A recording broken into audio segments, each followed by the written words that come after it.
మిమ్మును కరుణింపవలెనని ఆయన నిలువబడి ఉన్నాడు. యెషయా 30:18. తండ్రి చిత్త ప్రకారముగా దేవుని ఆజ్ఞను పొందుకొని ప్రభువైన యేసుక్రీస్తు వారు ఈ లోకమును రక్షించుటకు ఆయన భూమికి ఎత్తించారు. ఏ పాపమెరుగని యేసయ్య పాపి కోసం త్యాగం చేశారు, ప్రాణాన్ని అర్పించారు. ఆయన దయగలవాడు, కరుణామయుడు, జాలిగలవాడు. నీ ఆత్మ నశింపకూడదని, నీవు రక్షింపబడాలని పునరుద్ధానమును పొంది తండ్రి చెంత విజ్ఞాపన చేయుచున్నాడు. దినమెల్లా తన గాయపడిన చేతులు చాచి నిలువబడి ఉన్నాడు. యేసు నిన్ను ప్రేమించుచున్నాడు.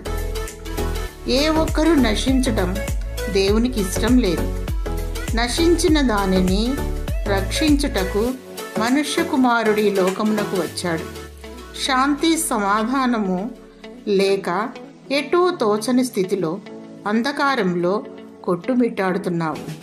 శాంతి సమాధానం, ఆదరణ, నెమ్మది దయచేయవాడు దేవుడే. యేసు చెంతకురా, ఆయన నిన్ను కరుణిస్తాడు.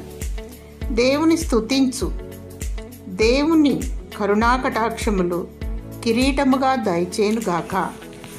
ఆమేన్.